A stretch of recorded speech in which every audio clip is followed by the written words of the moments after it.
सुनाओ एरेडा लिमिटेड अब देखिए 175 रुपए 97 रुपए का प्राइस हमें देखने को मिला है। और यहाँ पर एक बड़ा इवेंट है, 37th एनुअल जनरल मीटिंग यहाँ पर होने वाली है।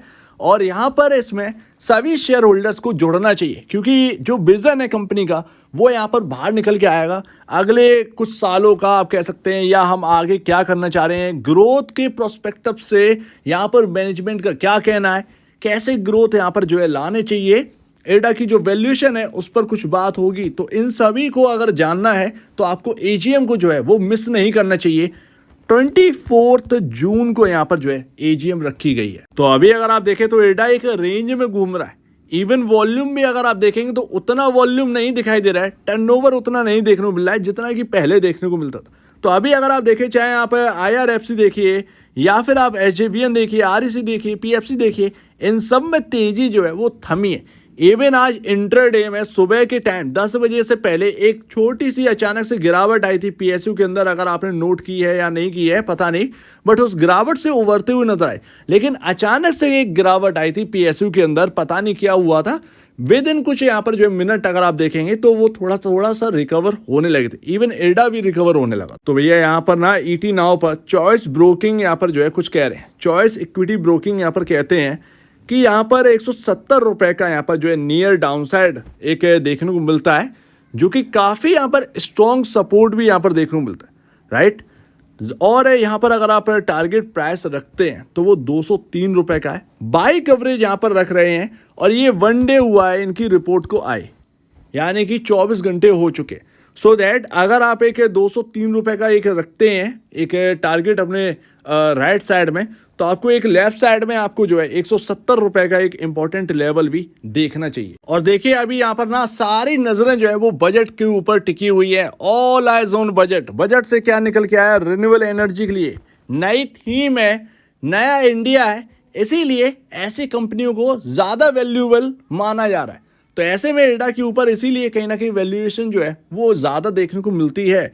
अभी अगर आप देखें तो OFS की एक थोड़ी सी फनक लग रही है मार्केट के अंदर। आप देखें बहुत सारे इंटरव्यूज में बजट से पहले कहीं ना कहीं आपको ये देखते हुए कहते हुए दिख रहे हैं कि असेट सेल कर सकती है सरकार। तो पॉसिबल है जहां जहां पर एक अच्छा वैल्यूएशन मिल रही है गवर्नमेंट को, वहां पर OFS लाकर एक पैसा यहां पर जो है इकट्ठा किया जाए ताकि वो बजट में आपका काम आ सके। सो दैट कहीं ना कहीं जो PSUs हैं उसमें आपको तैयार रहना होगा। अब ऐसा नहीं है कि एडा के अंदर ही आ जाएगा, चाहे आपका IRFC है, NHPC है, SJVN है या बाकी वगैरह वगैरह है, जहां पर उनको ठीक लगता है वहां पर OFS आ सकता है। लाइकली है कि आपका OFS आए। पूरी ऑफिशियल न्यूज़ नहीं आ गई है गवर्नमेंट की तरफ से, लेकिन फिर भी तैयार रहना होगा। और अगर यहाँ पर कोई गिरावट आती भी है तो वो सिर्फ और सिर्फ एक बाइंग अपॉर्चुनिटी ही होगी PSUs के अंदर, because of budget is coming. ठीक है, तो इसको भी ध्यान रखना है।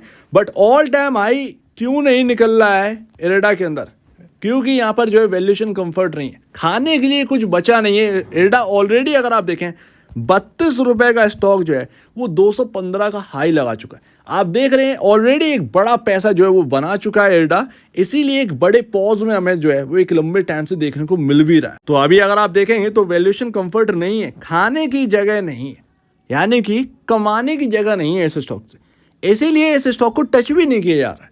आप अगर आप देखें तो यहाँ पर इलेक्शन के टाइम कोई बड़ी तेजी आपको एरेडा के अंदर देखने को मिली नहीं मिली, सिंपल सी बात है, नहीं देखने को मिली है।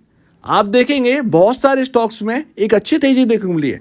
आप देखें तो हुडको देखिए ऑल टाइम हाई को क्रॉस कर तेजी निकल गई, राइट, लेकिन वहां से पैसा निकाल लिया। ये चीज एरेडा भी क्यों नहीं हुई, बिकॉज ऑफ आपका वैल्यूएशन कंफर्ट बहुत ज्यादा नहीं। चार्ट भी कुछ यही बोल लेते, 196 रुपए का लेवल निकला तो निकला नहीं बॉस, और हम 175 पर दिखाई दे रहे हैं। तो ये चीज है, आप कितना ही आप स्टॉक को दौड़ा लेंगे, फिर वो तो गैस जैसा यहाँ पर जो है लगने लगे। रिन्यूएबल के नाम पर बहुत स्टॉक दौड़ रहे हैं, एरेडा दौड़ा, आपका वॉरी रिन्यूएबल एनर्जी दौड़ा, ये सब दौड़े। अब अगर यहाँ पर जो है एजीएम में कुछ वैल्यूएशन के ऊपर बोला गया तो जरूर यहाँ पर जो है एक बात यहाँ पर निकल कर आएगी। कुछ पूछा निवेशक ने तो यहाँ पर समझ में आएगी वो बात। और देखिए यहाँ पर इस चीज को ना नेगेटिव आप नहीं कर सकते कि ये पर्सन ना जब भी आएगा ये एरेडा के बारे में नेगेटिव बोलेगा। देखिए मल्टी वगैरह अगर आपको पूछना है ना, करंट मोस्टशिप यहाँ पर जो है 90 रुपए पर बाई करवाया, 250 रुपए का आज हाई लगा, ठीक है, 3 गुना के आसपास का रिटर्न दे रहा है। नेटवेब टेक्नोलॉजीज 3 गुना रिटर्न दे रहा है। आपका इरडा 60 रुपए पर किसने बाय करवाया बजट के टाइम? वो अपन ही लोग थे जो कि यहाँ पर जो है बाय रिकमेंड कर रहे थे। वो आपका फरवरी वाला बजट, ठीक है। तो वो 60 रुपए का आप देखेंगे कहाँ पर हुआ। 120 से वैल्यूएशन जो है वो महंगी लगने लगी।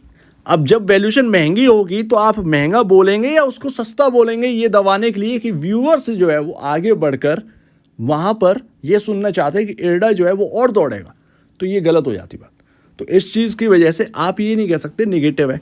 जो चीज़ दिख रही है उसको एक्सेप्ट करो, और इस बात को भी एक्सेप्ट करना जरूरी है कि रिन्यूएबल यहाँ पर जो है थीम जो है उसकी वजह से वैल्यूएशन ज़्यादा मिल रही है इरडा को। महंगा है बट महंगा किसी वजह से यहाँ पर जो है देखने को मिल रहा है। अभी अगर आप देखेंगे तो 32 का पी रेशियो है बिकॉज ऑफ आपका ईपीएस 5 के अराउंड, 37.79 का नहीं है, ध्यान रखिएगा। 32 का पी रेशियो है और यहाँ पर 25.61 का आपका इंडस्ट्री पी देखने को मिला है। सो दैट वैल्यूएशन कंफर्ट नहीं देखने को मिल रहा है इंडस्ट्री पीयर कंपैरिजन। ना ही प्राइस टू बुक वैल्यू हमें वैल्यूएशन कंफर्ट देखने को मिल रहा है। नहीं मिल रहा है तो नहीं मिल रहा है। 5.53 टाइम यहाँ पर जो है अपने बुक वैल्यू के ऊपर ट्रेड कर रहा है। सो दैट ये इंपॉर्टेंट बात है। यहाँ पर नया निवेशक अगर पैसा डालेगा तो कुछ सोच कर डालेगा पैसा। ये इंपॉर्टेंट बात है कि कहीं वो फंस ना जाए, ठीक है। वैल्यूएशन महंगी है, कमाने की जगह नहीं है, नहीं है तो नहीं है। और देखिए लगातार मैं म्यूचुअल फंड को फोकस करवा रहा था आपको बहुत लंबे टाइम से। जनवरी में एक फंड स्कीम था निपॉन स्मॉल कैप फंड नाम से। वहां पर उनकी तरफ से एक बहुत बड़ा पैसा इन्फ्यूज किया गया। 127 करोड़ के आसपास का यहाँ पर जो है इरडा के अंदर निवेश किया गया। शायद ये वाला यहाँ पर अमाउंट था या उससे बड़ा अमाउंट था, कहीं ना कहीं 127 करोड़ ही है, ठीक है, इससे नीचे नहीं है, राइट। वो फंड पूरा पैसा वसूल कर चुका है। रिटर्न जितना मिलना था उनको मिल गया, वो सब लेके निकल चुके हैं। बचा कुछ निपॉन इंडिया वैल्यू फंड बचे हैं, तो कोई भी आपको बढ़ाते हुए नहीं दिख रहा है। उल्टा यहाँ पर प्रॉफिट बुकिंग हो चुकी है इरडा के अंदर। तो ये म्यूचुअल फंड का रवैया है। वो स्टॉक तो टिका है higher side, but mutual fund की प्रॉफिट बुकिंग हो गई है। भगवान ना करे यहाँ पर जो है आपका आईआरसीटीसी जैसा यहाँ पर कुछ हो, बट आईआरसीटीसी में बहुत हाई वैल्यूएशन पर म्यूचुअल फंड पहले ही बेच कर निकल गए थे। और ब्रोकर्स यहाँ पर जो है, जो आपके ब्रोकर्स होते हैं ना, वो इस बात को यहाँ पर जो है तवज्जो दे रहे थे कि देखो कैसे म्यूचुअल फंड बेच कर निकल रहे हैं, जबकि आईआरसीटीसी कहाँ पर जा रहा है। तो आप देख रहे हैं ना उसके बाद कितनी बड़ी डिप आई। तो ऐसा ना हो, लेकिन एटलीस्ट यहाँ पर जो है म्यूचुअल फंड बेच रहे हैं, ये थोड़ा सा नेगेटिव है। खैर देखेंगे कि यहाँ पर जो है जून का यहाँ पर 5 जुलाई को पता चलेगा कि क्या है। क्या म्यूचुअल फंड अभी भी इंटरेस्ट नहीं दिखा रहे हैं इरडा के अंदर, ये 5 जुलाई को आपको देखने को मिलेगा। एंड सेकेंड लास्ट देखिए इस बात को, अब ना वैल्यूएशन वाली बात को आप थोड़ा सा एक मायूस हो गए होंगे या फिर गुस्से में आ गए होंगे, इसको थोड़ा साइड में कर दीजिए। चलिए ठीक है, टेक्निकल पर आइए। क्या आपको बोल रहा है, मैंने आपसे कहा था ये ट्रेंड लाइन को ड्रॉ कर लीजिए वनडे कैंडलस्टिक चार्ट पर। क्या हुआ पता नहीं, आपने ड्रॉ किया है या नहीं करा होता तो मतलब बहुत कुछ आपको मिल जाता।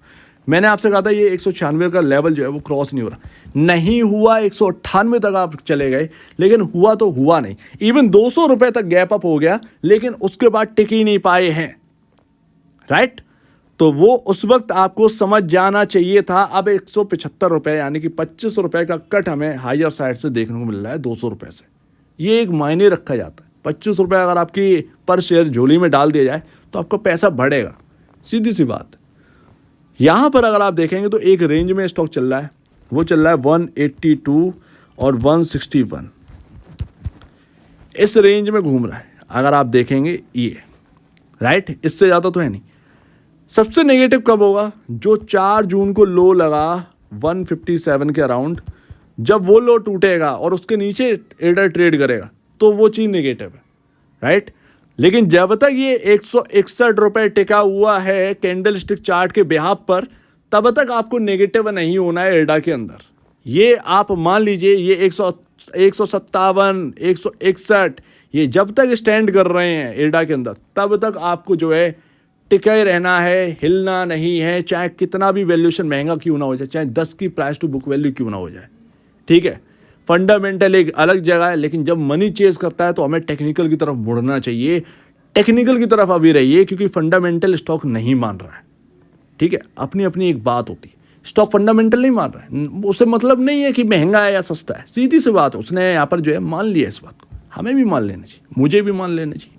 तो इसीलिए टेक्निकल पर आइए। और बहुत ही important part and last, moving average क्या कह रहा है? मूविंग एवरेज ये कह रहा है कि बॉस मैं आपको एक लेवल बताता हूँ, 164, ठीक है, 164 और 174, ये वो लेवल है जो कि यहाँ पर जो है आपको नोट करके रख। जब तक ये लेवल टिके हुए हैं मूविंग एवरेज के हिसाब से, तब तक कोई प्रॉब्लम नहीं होने वाली है। मूविंग एवरेज ये कह रहे, ये सब कुछ झेल लेंगे।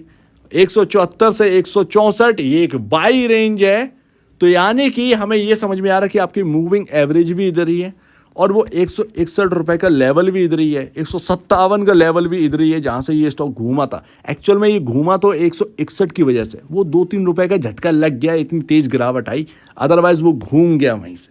ये आप कह सकते हैं 161 रुपए प्रोटेक्ट हो गया किसी भी कीमत पर, राइट। तो कुल मिलाकर हम ये मान लें कि इरडा के अंदर जो है वो बहुत ही इंपॉर्टेंट सपोर्ट यहीं पर बने हुए हैं, 3-4 सपोर्ट एक साथ घेरे हुए हैं। यानी कि जब तक ये 157, 161, 164 ये लेवल टिके हुए हैं, तब तक मुझे डरने की जरूरत नहीं। अगर मुझे निचले लेवल मिलते हैं इरडा के अंदर, तो मुझे इन लेवल्स को याद रखकर कहीं ना कहीं एक बाई अपॉर्चुनिटी निकालनी होगी, ठीक है। इस बात को आप समझे, ये है एक माइंडसेट शॉर्ट टर्म के लिए, ये आप रेडी रखिए। जब तक स्क्रीन पर 157, 161, 164 ये इंपॉर्टेंट लेवल्स ये जब तक टिके हुए हैं, तब तक आपको डरना नहीं। और 174 तो आप नियरेस्ट लेवल पर हैं और वहीं से आज घूमा भी है। तो समझ गए ना क्या कहने की कोशिश कर रहा हूं? इन लेवल्स को ध्यान रखिए, बहुत ही मेजर सपोर्ट के आसपास है, बहुत ही मेजर सपोर्ट के आसपास 4-5 सपोर्ट पड़ रहे हैं। इरडा ऐसे आसानी से नहीं टूट सकता। जब ये 157 का लेवल चला है ना, तब आप कहिए कि नेगेटिव हो गया ये तो, ठीक है, तब तक नेगेटिव नहीं होना है। ये यहाँ पर ना कहीं बाइंग अपॉर्चुनिटी आपको तलाशनी चाहिए, बस इतना ही है। और 181, 182 टूट गया तो क्या कहने फिर। सो उम्मीद है काफ़ी कुछ आपको समझ में आया होगा। बहुत ही ध्यान से रखकर, जब स्टॉक फंडामेंटल ना माने तो टेक्निकल पर शिफ्ट हो जाइए, इससे बढ़िया और कुछ नहीं। सो उम्मीद है आप एजीएम में शामिल होंगे, एजीएम में शामिल होइएगा। आगे की रणनीति जो है वो कंपनी आपको खुद ही बता देगी। तो एक बार निवेश से पहले या बेचने से पहले अपने ब्रोकर या एडवाइस से जरूर सलाह लीजिएगा या खुद की स्टडी करिएगा। खुद की स्टडी काफी इंपॉर्टेंट है, उससे बेहतर कुछ नहीं है। तो आप दीजिए मुझे वीडियो देखने के लिए बहुत धन्यवाद दोस्तों।